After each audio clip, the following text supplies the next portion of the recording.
Hey everyone! I'm here for the final part of my Magic 2019 set review. As of the previous episodes, if you want to know more about how I'm evaluating these cards, I'm evaluating them for limited, mostly draft, go and watch the video on White where I go more in depth into my system.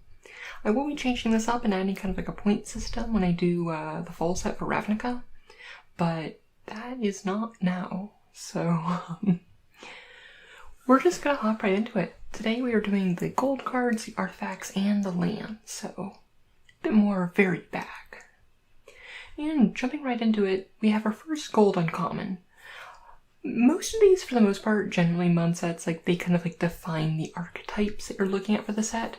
And the main thing you want to actually look for isn't are they good or not, because if you're in those colors, they're usually pretty good. The main thing you want to be looking for is, are they worth splashing for if you're only in one of the colors, and whatnot. So there is a little bit of fixing in the artifact, so any color can splash, and we saw there was a few things that green can splash, so it looks pretty average on splashability for this format, but it's not like Kaladesh levels of splashability where you just ran 3 Prophetic Prisms, or you were going for color and then you'd get into pack 3 being like, I have 0 Prophetic Prisms, I need Prophetic Prisms, and then you prayed to Richard Garfield to give you some Prophetic Prisms, and then you didn't, and then you lost the whole draft because you were mana screwed the whole game. Not that I'm saying that from personal experience. I didn't aggressively draft too many colors in Kaladesh. What are you talking about? But that's a tangent. But essentially we want to look at these and be like, do we want to splash for these? And then, because usually they'll be fine in the colors they're in. And we'll start out by looking at Aerial Engineer, which is 2 white blue for a creature which is a 2/4. I don't know why I said it that way. That, as long as you control an artifact, Aerial Engineering gets +2/+0 and has flying. So 4 mana 2/4, not great, but if you are in this white-blue artifact stack and you have enough artifacts to make it work, probably want at least 4, preferably more, to turn this on, because a 2/4 for 4 is pretty not great. You do worse. I don't mind 2/4s, they do block well while you're trying to find your artifact. But if you can consistently have this with an artifact, you're gonna a 4/4 flying for 4 is really good. So it's obviously good if you're in that situation, but I don't think this is really worth splashing because you really don't want to be using that many artifacts outside the blue-white artifact deck, so you kind of already want to be in that deck. If you happen to have enough artifacts and splashing things, there is the nice component of you might be using artifacts to splash it, at which point oh, you have an artifact, so you used your mana length or whatever, which I think is fine. Or it's you can splash for this if you want to and you have good fixing, but you're not going out of your way for it. And that said, picking this, I don't think this is a high pickup when you're not already in that deck. It's good and it will be great, but this is no blue-white gold card. This isn't a Cloud Blazer. God, I love Kaladesh. Kaladesh was so good. Next up, we have our first Elder Dragon. All of the Elder Dragons are very good. If you are in at least 2 of the colors, you don't want to be double splashing for this, but you want to be in 2 of the colors. They're all in the shard colors. And you should play them because they are very good. So first up we got Arcades the Strategist, which is 1 Bant, so green, white, and blue, for a 3/5 Flying and Vigilance. So a 4 mana, 3/5 with Flying and Vigilance. So if you can cast that, that's very good stats. And it is one of the green ones, so it is a bit easier to splash if you're on green and you have some of their green ramp. And whenever a creature with Defender enters the battlefield under your control, you may draw a card. Each creature you control with Defender assigns combat damage equal to its toughness rather than its power and can attack as though it didn't have Defender. This one I think is actually probably the weakest for limited. Obviously if you get this early pack 1, it's great and you can build around it and you can prioritize those defenders and things like that and you can build around it. But for the most part, outside of the deck, you're not going to be wanting to run that many defenders anyway. in general, even if you're in this deck, you don't want to run too many defenders, because if you don't draw Arcades, they are not great. But it's like, it makes the value of defenders go up a bit. But that said, if you can cast this already, and you pick it up later, I mean, a 4-mana 3/5 Flying Vigilance, I mean, even like later in the game, 3/5 Flying Vigilance, like, that's a clock and it blocks super well, so I like Arcades, maybe not as much as some of the other Elder Dragons, but he's cool, and I also definitely want to build a deck out of him. I've been looking at wanting to make like a wall defender deck, and I was like, looking at Kaneos and Tiro maybe, because they just have a big butt, but that wasn't really speaking to me, but, and then Arcades was here, it's like, oh, that's great, I'll do that. Next up is Brawl-Bash Ogre, which is a 4-mana, 2 black-red, 3/3 with Menace. 4-mana, 3/3 Menace is fine. It's not great. Like, honestly, I don't think it's good. Like, in black, I think we already had, or was it red? We already had a 3-mana, 3/2 of Menace, which, when you have Menace, being a 3/3, the difference between a 3/3 and a 3/2 is not much.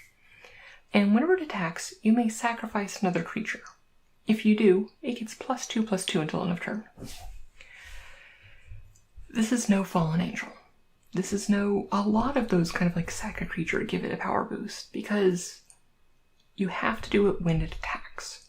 The power of a lot of the creatures where like you can like swing in and like, oh, I can sacrifice stuff to give it like, pump it up, is the threat of activation. And this one does not give you a threat of activation.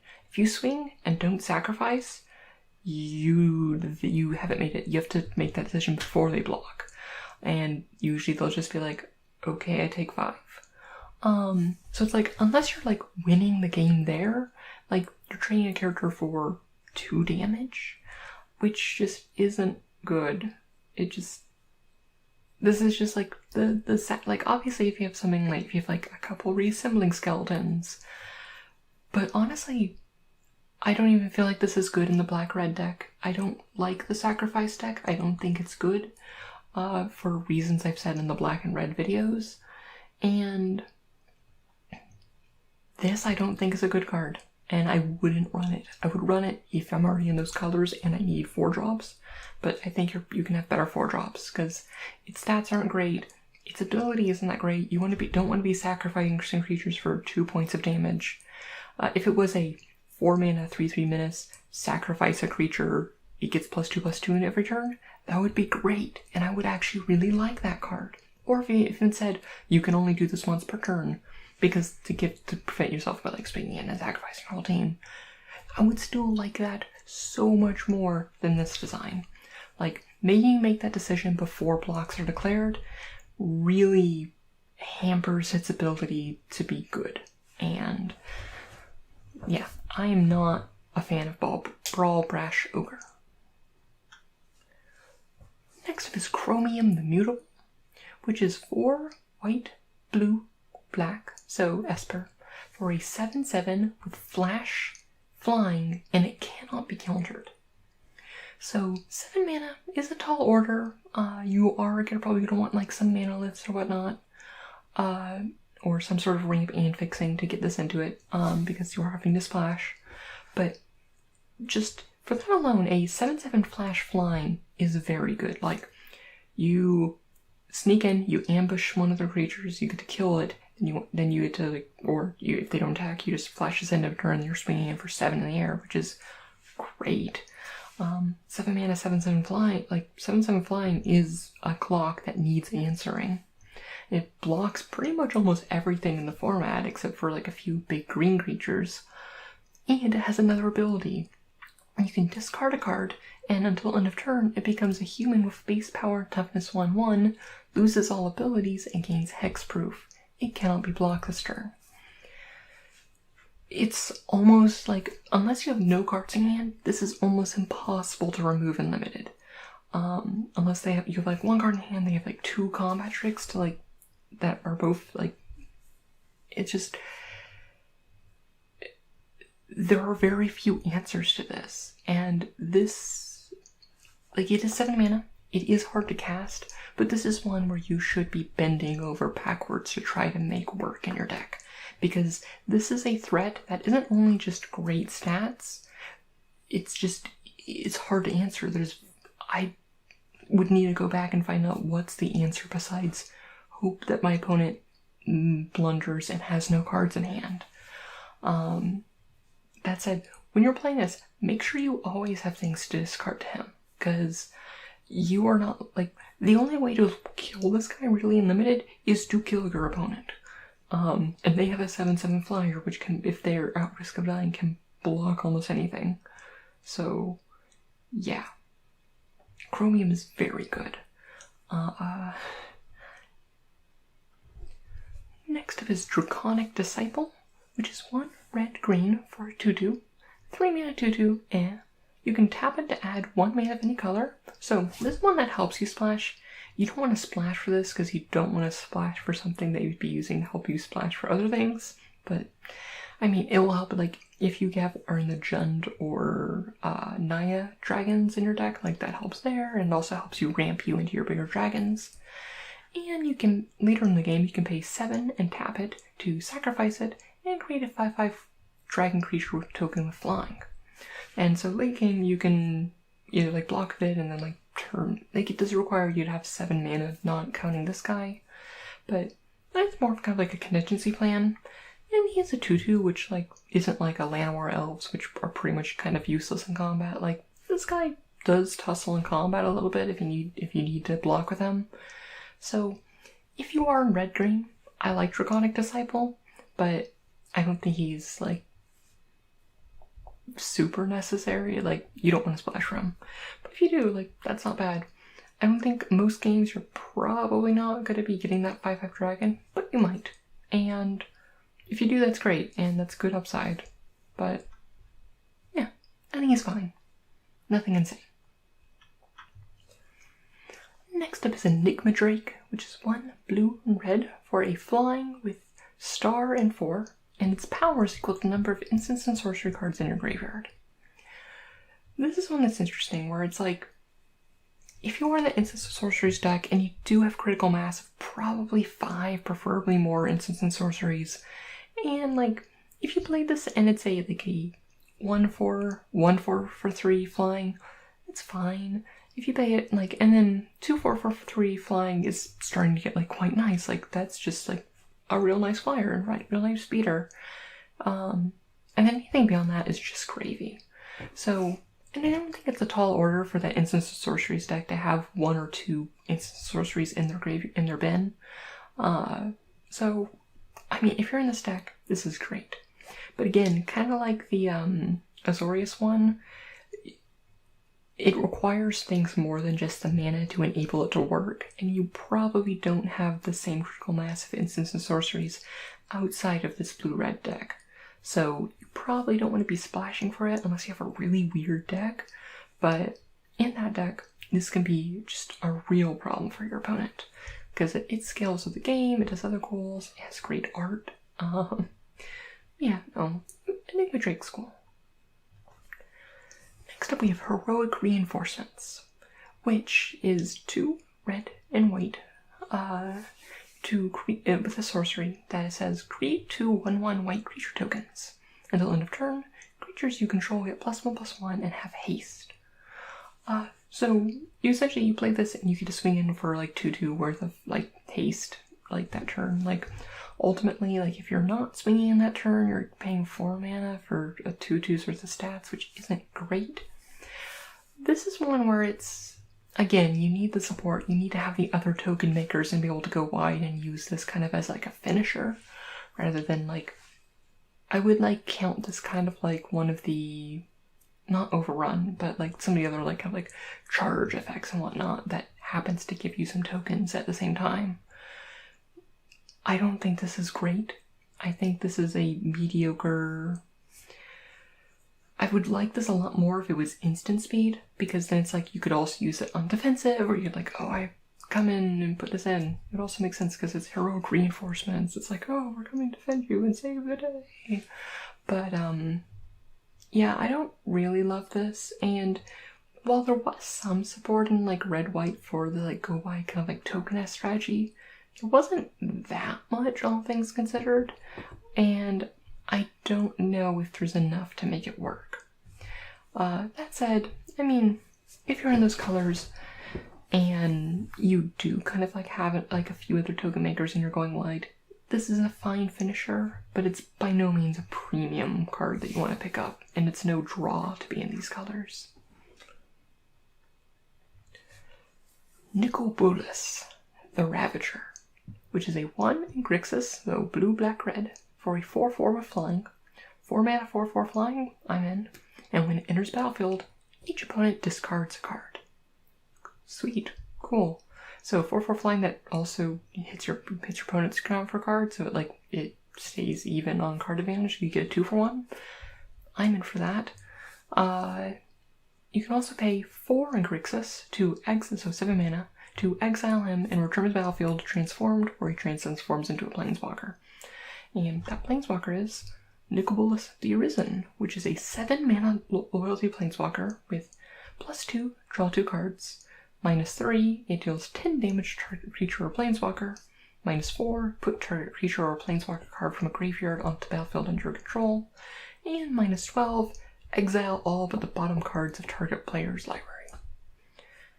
So, obviously, his first 3 abilities are all very good.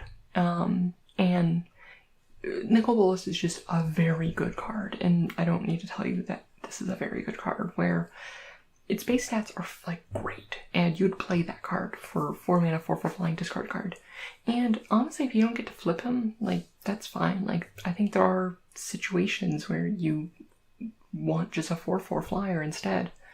But when you do get to flip him, like, that, if that isn't winning you the game from there, you're in a spot, like, obviously if you have no board, like, you'll know when a 4/4 flyer is out, and discard a card. Like, honestly, almost the ideal situation where it's like you're just attacking this every turn, like, able to hold up the mana and just like, oh, if you point a removal spell at this guy, I'll just flip him.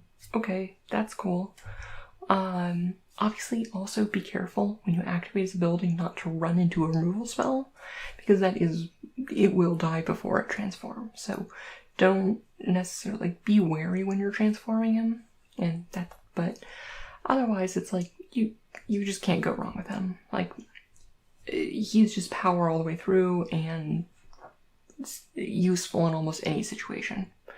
Like, again, make sure you have, like, the ability to splash for him, make sure you have, like, a Manalith or 2 and able to do that, but again, this is one where it's like, I don't think he's good as Chromium in terms of just like almost unbeatable, but if you can flip him, that like is really good, and the fact that he comes down early is super nice as well.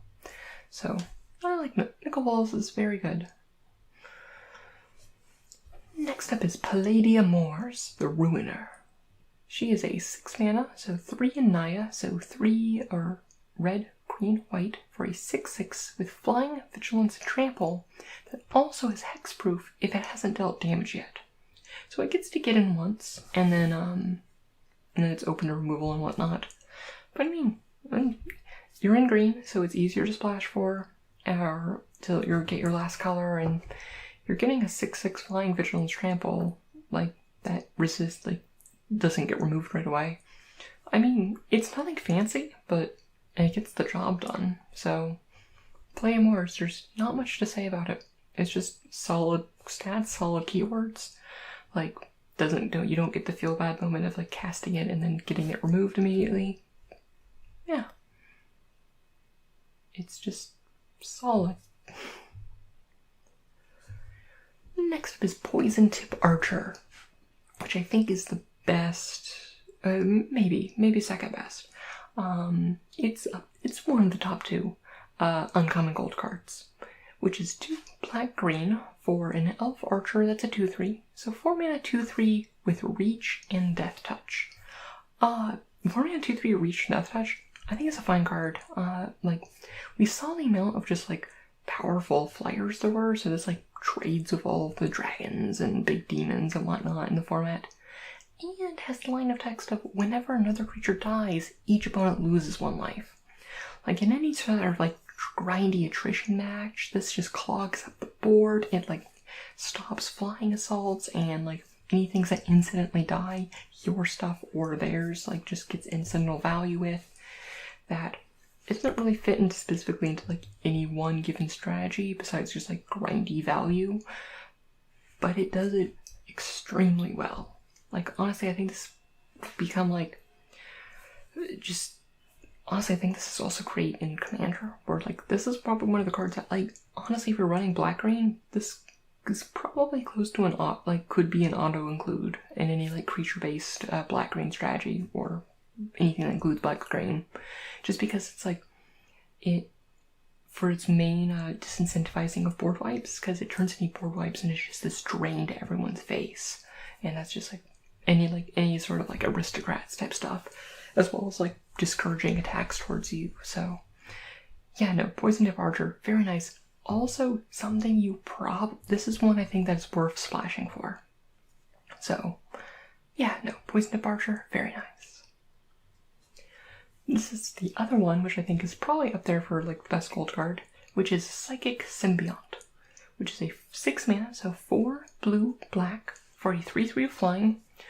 6 mana, 3/3 flyer, not really what I'm looking to do. But when it enters battlefield, target opponent discards card, and you draw for card. It is a 3-for-1 that also gets you a 3/3 flying.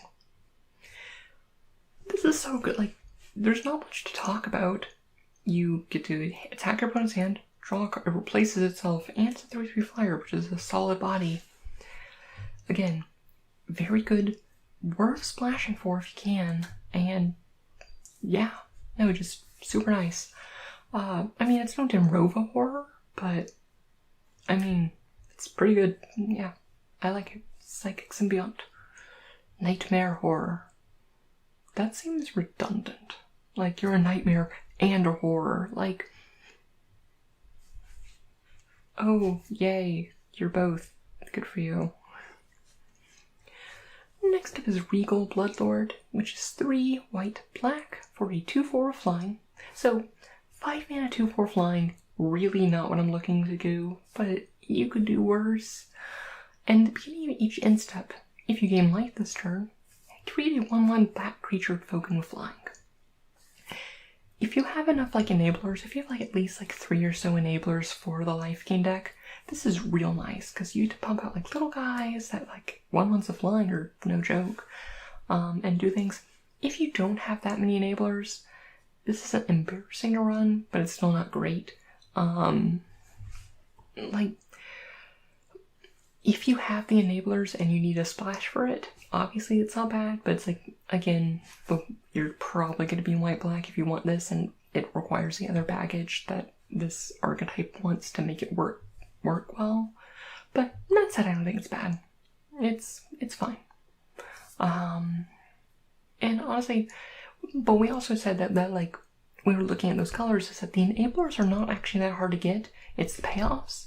In terms of payoffs, like, if you pick this up early and just be like, okay, I want to get these these enablers, you can definitely do that. And since the payoffs were the hard part, this, I think, is quite good. Like, if it was if you're in those colors, if it was the situation where it's like, oh, there's not enough enablers, that wouldn't be an issue, but we saw plenty of enablers, so I think it's good in those colors, but I don't think it's good enough that you want to splash for it. Next up is Satyr Enchanter, which is 1 green-white for a 2/2, 3 mana 2/2, meh. But whenever you cast an enchantment spell, draw a card. So it's time to face my disdain of the Enchantress archetype in green-white. And this one's fine, but it's not one that you want to pick up early and be like, oh no, I need to take all the enchantments. It's like, if you're like middle of the pack, or like it's pack 3, and like you already have some of the good like white like enchantments that like for like the pacifism type effects, or like one of the other like decent auras, it's fine. The fact that it works on any enchantment and not just like auras cast on you, I'm looking at you, Druid of the Horns. I think it's fine if you already have those things in your deck. But if not, like, unless you already have like 3 other enchantments, I don't think he's worth running. And honestly, if you're in white X, I could see splashing for him if you have those enchantments. Because it's like, none of the green enchantments really spoke to me.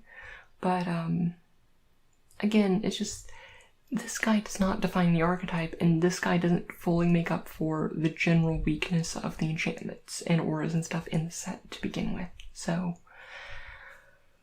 it's fine. He's fine. Like, obviously, if you were in this dream set where you got like all the good enchantments and whatnot, obviously you're already in a good spot because now you have a bunch of enchantment-based removal and you're doing fine. So you don't need this guy. But he's icing on the cake if you do. So, yeah. Meh. Next up is Skyrider Patrol. Oh, this might be also up there for like one of the best gold cards. It's also one that you really want to splash for. It is a 4 mana, 2 green, blue, best color combo for a 2/3 flying. Okay, solid. Like, obviously 4 mana 2/3 flying is just fine, but it's not amazing, but it's fine. And at the beginning of your combat on your turn, you may pay green-blue. If when you do, put a +1/+1 counter on another target creature you control, and that creature gains flying till end of turn. You get to load up your Colossal Dreadmaw on one of these manta ray things, make it a 7/7, and smash for 7 trample in the air.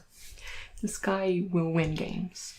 Especially since it's like, if you have 6 mana in both colors, like, you get to just like, oh, I get to play this and smash out of nowhere, and yeah, that just will win games, and it will end games quickly.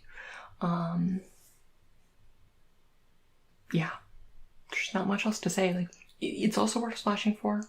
Like, you do need the mana every turn, so, but it's like, obviously you probably already grabbed a land if you're in green, or like a mana stuff that can already recreate these colors.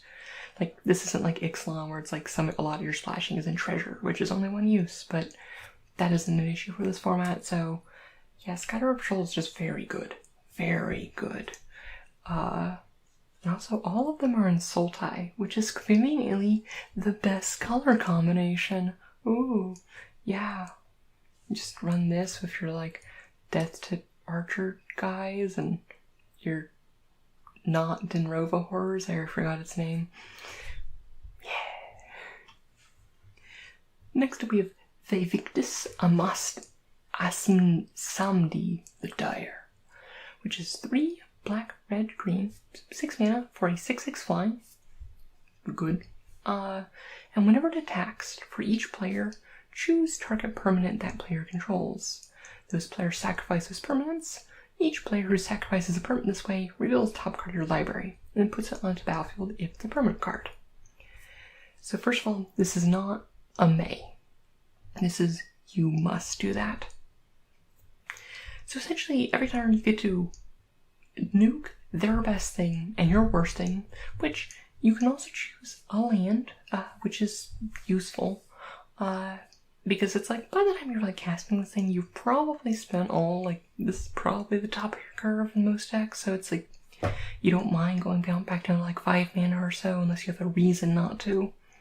Or if you have like a random token or something, like one of like the goblins that makes tokens or whatever, like, you might like just like Chaos Warp that and essentially be able to just kill the best thing. Like, sure, if something big comes out or like something problematic comes out and you're not assuming it doesn't kill you next turn, then you could just kill that next turn. Like, it can lead you into awkward situations where it's like you don't want to blow up anything you have and you're forced to not attack this guy. But even then, his ability to answer like big things that your opponent has just makes it a real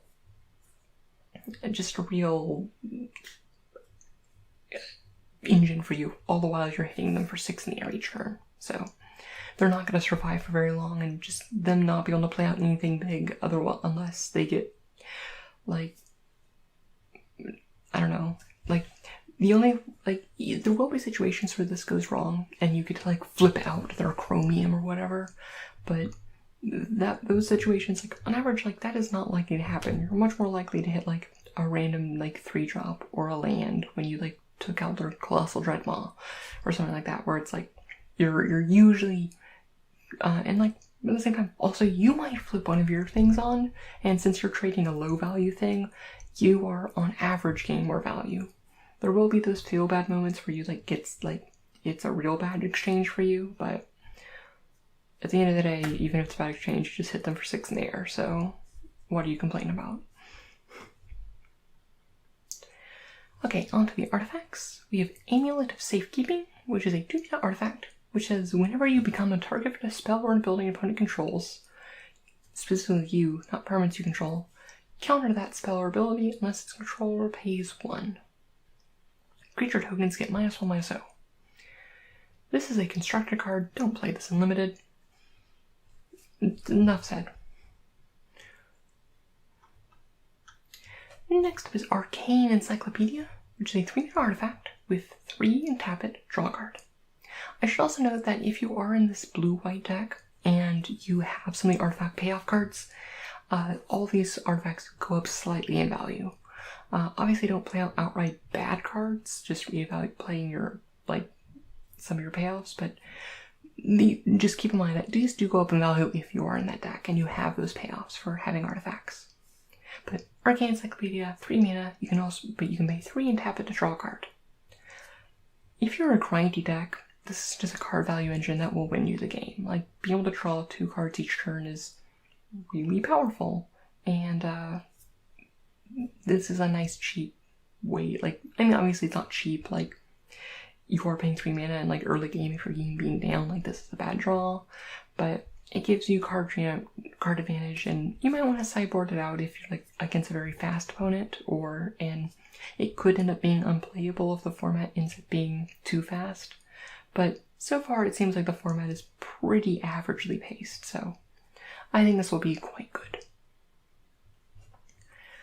Next is Chaos Wand, which is a 3-mana artifact with 4 and tap it.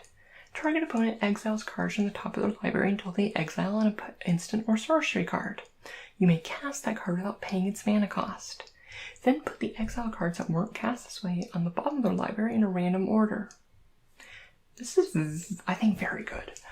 Obviously, if you want to be in kind of a more controlling deck, but typically the instants and sorceries that people are running are going to be one of 3 things. Combat tricks, which is you hit those, it's not great, but it's not the end of the world. Removal, which is yes, you got to cast one of the removal spells and make sure they don't draw it, or card draw, and that's obviously great if you cast. It is a lot of mana you're having to put into this, but if you are in kind of a control match, this will, it both gives you value from hitting their removal spells and card draw and whatnot, while also stripping them of their ability to draw them. So yeah, no, I really like Chaos Wand, even if it is a bit slow to get going. Crucible of Worlds. It's a 3-mana artifact, which you may pay land cards from your graveyard. This is terrible and limited, but you will pick it because it's money. That's all I have to say. Desecrated Tomb. It is a 3-mana artifact.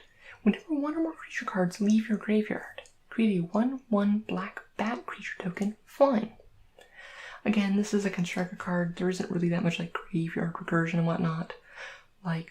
There's the situation of ooh, what about with my my sack outlet and my reassembling skeleton? Sure, that might be a dream combo, and maybe this is playable if you have 3 reassembling skeletons, but otherwise it's just not playable. So don't run this. Next up is Diamond Mare, which is a 2-mana 1/3, and when it enters battlefield, choose a color. Whenever you cast a spell of the chosen color, you gain 1 life. On its own, I think this card's fine. It's a 2-mana 1/3, which isn't the worst in the world. If you need 2 drops, this is fine, and getting some incidental life gain is fine off it. But I think it is real nice because it fills the slots of 2 archetypes. So it's it counts as an artifacts for blue-white artifacts, and it counts as life gain for black-white life gain. And if you're one of those 2 archetypes, I think it's a fine pickup. Outside of those, you're not embarrassed to play this card. Life gain's fine when it's on top of cards that you would want to play anyway. And a 2-mana 1/3, I mean, it's a creature. It's nothing amazing, but you'd play it So, yeah, Diamond Mare, quite nice. Dragon's Hoard. It is a 3-mana artifact, which, whenever a dragon enters battlefield under control, put a gold counter on it. You may tap it and remove a gold counter to draw a card. And you may tap it also to add 1 mana of any color. So, it's a manalith, so, I mean, that's fine if you have that. And if you're in the dragon deck, or even if you have just like one dragon, like, this is quite nice, like, because if you're having any of the elder dragons, like, this helps you splash for them, and also gets you a card when you actually end up casting them, and if you're in that, like, red-green dragon deck, or just red and have Sentinel dragons, like, this just becomes super nice, and just such a great value engine, where, if you're anywhere close to that deck, if you're in red or green, like, I'd say this is kind of, like, valuable to pick up, so. It just synergizes so well with what it does. Like, once you play dragons, it helps you ramp to your dragons, it helps you fix for the elder dragons. It's not bad. That said, if you're don't have dragons, it is just the manalith, which is fine, but it's nothing amazing. Next up we have Explosive Apparatus, which is a 1-mana artifact with 3 tap it and sacrifice it. It deals 2 damage to any target. I can see this if you're in the artifact deck and you need artifacts to enable things, it's not bad. Or if you're like so down on removal, it's playable. But it's like, this was in Shadows of Innistrad, which was a slow format, and it really wasn't even playable there. So, I'm not big on Explosive Apparatus. It's just too slow and doesn't do quite enough. Yeah. That's what I have to say. Next is Fueled Creeper, which is a 2-mana 2/1. You've heard my spiel on 2-mana 2/1s. They're not great. It is an artifact, so it does get a little bit bonus if you're in that deck, but if you need to fill out your curve, it's fine. If you need enabling for your artifact synergies, it's fine, but it's not. Okay, I say it's fine, I mean it's playable and not just like embarrassing to run your deck.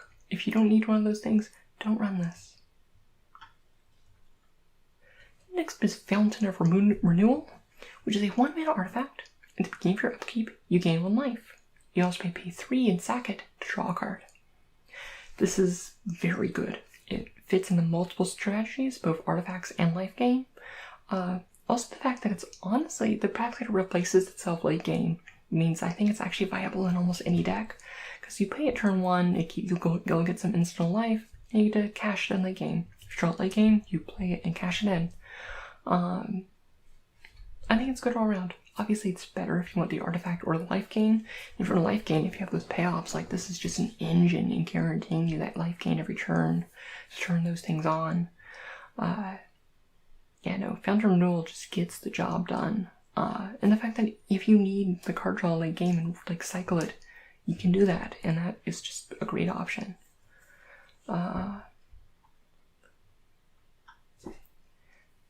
Next up is Gargoyle Sentinel, which is a 3-mana 3/3 with Defender, and you may pay 3 to have it boost Defender and gain flying. Honestly, for any sort of control deck, I think this is great. 3-mana 3/3 will really gum up the board a little. Well, it won't gum up the board, but it's a good blocker against like early aggression. And then late game, it turns into a 3/3 flying threat when you probably don't need to, you're not spending the mana every turn, which gets in the air quite well. And even on the defense, you can animate and just like not attack with it on your opponent's turn. And yeah, no, I like Gargoyle Sentinel. It also is an artifact, so it plays in that deck, which is fine. So yeah, no, I quite like it. Obviously, if we're playing like a fast beatdown deck, it's not good, but it's too slow. But I don't like those decks.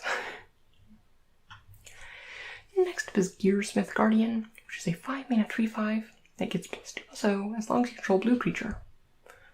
Honestly, if you're in blue, I like this. If you're on blue, I'm not big on this. You probably have better 5-drops, but blue can have trouble having like nice big beefy creatures to do controlling stuff. You don't even need in the artifact deck for this to be good. Because like a 5-mana 5/5 is just solid, a solid body. And when the off chance that like it's your only creature, like a 3/5 still blocks pretty well.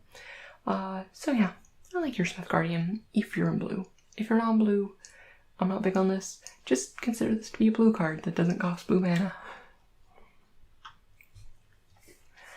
Next up is Magistrate's Scepter, which is a 3-mana artifact with 4 tap it, put a charge counter on it. And you may tap it to remove 3 charge counters from it and take an extra turn after this one. You would have to be in extremely slow format for this to be playable, and I don't think it's that slow of a format. So I'm gonna have to give Magistrate's Scepter probably a pass. Just, it's way too slow. Like, I'll probably try to play it at some point because I like playing stupid decks that go to time, but yeah, I don't think Magistrate's Scepter is really gonna make it in this format. Like, there's no, like, fun untap shenanigans, like, you don't get to, like, have your Voltaic servants, like, untapping your stuff, and so, not big on Magistrate's Scepter. Next is Manolith, which is a 3-mana artifact with tap, add 1 mana of any 1 color. I mean, it's fine. If you need a splash, it's in your non-green, it's probably your best bet. And if you need artifacts, it's also not bad. If you need a little bit of ramp, it's like your curve's a little bit high, it can help fill out your curve, like, and help get you to those higher points. It's Manolith. Yeah. Next up is Marauder's Axe, which is a 2-mana equipment, which equipped creature gets +2/+0 with equip 2. Equip 2 is not bad. Obviously it's great if you have like a bunch of flyers or token makers, but it's fine. It's not an amazing equipment, but if you have things that can like help get you through, and you don't really have beefy creatures otherwise, like if you're playing that blue-white like kind of like artifact flyers deck, it becomes quite good, but it's fine. It's not great. I mean, I like myself a Torch Gauntlet, but that was also a format where you had like tons of servos flying around and whatnot. Have I mentioned that I like Kaladesh? Kaladesh was a good format. Next up is Meteor Golem, which is a 7-mana 3/3. They witness battlefield. Destroy target non-land permanent opponent controls. Obviously, very powerful effect.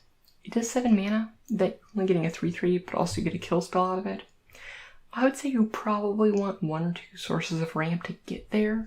But once you do, if you're in like green and have a couple sources of ramp or already have like a Manolith or 2, I think this is totally solid and playable. It's like you could kill something of theirs and you get 3/3 left over, which is 3/3 is not a bad body. So yeah, I like Meteor Golem.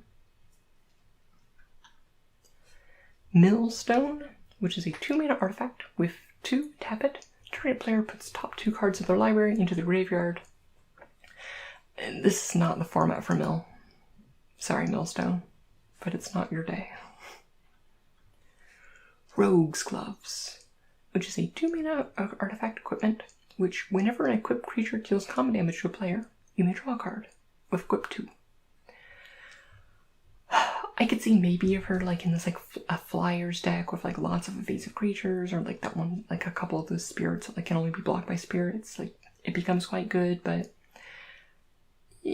I'm not huge on Rogue's Gloves. I'm not huge on equipment that don't give you like relevant keywords or stuff, and like if you don't have evasive creatures, this is way too conditional card draw. But like if you have enough evasive creatures, like this can be very good and get a lot of work in and like give you really good card advantage. But it requires a very specific deck to make work. So I'm not very high on Rogue's Gloves. Next is Sigil Sword of Valoron, which is a 3-mana enchantment, or non-enchantment, equipment, which enchanted creature gets +2/+0, has vigilance, and is a knight in addition to its other types. I mean, +2/+0 is great, especially if you have like tokens or whatever, and giving it vigilance is a good keyword. And whenever it attacks, create a 2/2 white knight with token with vigilance that is attacking. This is very good.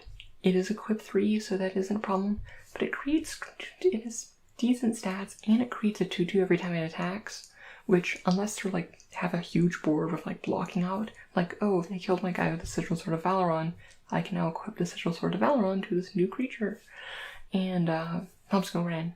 obviously it improves if you have flyers or anything with evasion or trample or stuff like that. But yeah, no, this is a very good card. Now this is a piece of equipment that I want to run. Next up is Sky Scanner, which is a 3-mana 1/1 with flying. Then when it enters battlefield, draw a card. It's a 3-mana 1/1, which isn't great. I feel it's like fine if you want the artifacts in your artifact deck, but otherwise, I think you could be doing, even though it replaces itself, you could be doing better things with your 3-mana slot, and it just isn't a creature that you want. Like, I want a few of them, but 3-mana, like the 2-mana, like 1/1s that like cycle stuff like Dusk Legion Zealots, I think are a little different there, because it's like they help like hold back like some aggression and things like that, but like I feel like in limited you want your like 3-drops are kind of your bread and butter, and you kind of want your 3-drops to have a little bit more oomph. But I could see myself being completely wrong on this. That like I think it's fine. I think it's playable, but I don't. My first gut reaction is that this is great, but since thinking about it, I've gone down on it. Next up is Suspicious Bookcase, which is a 2-mana 0/4 defender. You may pay 3 and tap it to target creature cannot be blocked this turn. It's a Rogue's Passage on the wall. I love the flavor of this. I love the art. But also I think it's a real solid card. Like, an 0/4 defender for 2, I like myself a Consult Skygate, even though it doesn't have reach, but, and like late game, this just like gets in your threads, it gets in your Colossal Dreadmaw, and yeah, no, I quite like this. And like, obviously for like the go wide, like token aggro, you don't want it because making one creature unblockable isn't that useful, but if you're any sort of like if you want to be like playing the long game, playing kind of control-y, more style, this is very good. Especially if you're in like red or green that have like big red or big green that you're gonna have like big creatures you want to just like pump in for damage. Next up is Transmogrifying Wand, which is a 3-mana artifact, and it enters the battlefield with 3 charge counters on it. You may pay 1 and tap it to remove a charge counter from Transmogrification Wand. Destroy target creature. Its own controller creates a 2/4 white Ox creature token. Activate this ability only anytime you cast a sorcery. I don't know how to feel about this. Like, obviously, like, you do deal with a lot of threats and you downgrade the threats, but it's like, it's not like complete removal, because like a 2/4 is still a real creature. Like, it's not like you're like downgrading it to a 1/1. But it's like, if you have threats that your opponent otherwise can't deal with, I do like Transmogrifying Wand. Or if you have like a lot of like flyers and stuff that you like are getting through and you don't care about the ground, it's obviously good. Like, you could also use it to upgrade your own stuff, but that's like, I think less ideal. I think this card's fine. I don't think it's amazing. And that's what I have to say about it. It's funny, and I like it for flavor reasons, but I really don't know how to analyze this for limited, and I don't know how good it's going to be. I could be wrong and this could be great, but I think it's only mediocre. Next up we have the dual lands. There's all 10 like tapped land duels that actually don't show up in any of the normal slots. They show up in the land slot, which is something I really like. So it's like, these are ones that I didn't mention when splashing, where it's like, getting duels is actually probably going to be a lot easier than in other formats. Because they're not taking up, like, for the most part, these were printed at the uncommon slot, so it's like, getting the one you needed was like kind of a oddity and rare, and also kind of disappointing to get one of your packs. The fact that they're in the land slots like pretty frequently, like, makes them like quite nice. Like, especially like getting ones that are on color, that like, even if it's just both your 2 colors, because they're so much more common, is honestly really, really nice. Like a lot of people, you just kind of, like, a lot of times you just kind of accept that in limited you're gonna have kind of bad mana, especially even within your own main 2 colors. You kind of like roll with that. But as you like know, if you do any like cube drafting, making sure your mana is solid, even if you're only 2 colors, is very important, and really you cannot overestimate. Okay, you can overestimate it, but it's very important, like, if you can get your things. Like, if you're red-green, take your Cinder Barons, and I'll probably go over them a lot. Like, I'll say, like, hey, this, but they all analyze pretty similarly. And also, there's really nothing else you want in the pack. Like, it's not bad to take a speculative one, like, in a color that you might want to splash to. Especially into black, blue, or green, because those have, like, the gold cards that you really want to splash into. We got Detection Tower, which is a land, which you can tap to add colorless, and you can pay 1 and tap it to, until end of turn, your opponents and creatures your opponents control with hexproof can be targets of spells and abilities as those they don't have hexproof. This is not, like, hexproof we saw wasn't really an issue, like, apart from, like, Chromium, and, like, if you have this and your opponent's Chromium, sideboard it in, but it's like you're countering a rare with the mythic, so, but, like, it's more made for constructed. I do like that's, like, depicting, like, pre-New Phyrexia Mirrodin, which is cool. But, yeah, no, this is a card for constructed. Forsaken Sanctuary, just another duel. Foul Orchard, Highland Lake. I love this Highland Lake card. Meandering River. Reliquary Tower.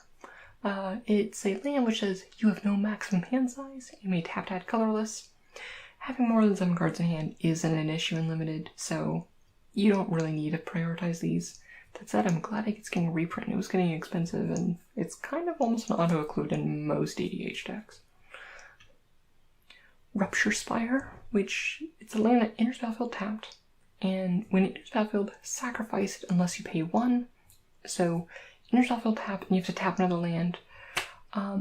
Which, as someone who runs, like, a lot of, like, high, like, mana, like, I'm actually doing a video on this soon. It's, like, talking about, like, budget 4 and 5 color mana bases in Commander. This is, I don't even like running them in there, where it's like these ultra budget builds. Like, this one is just, it's very awkward to use.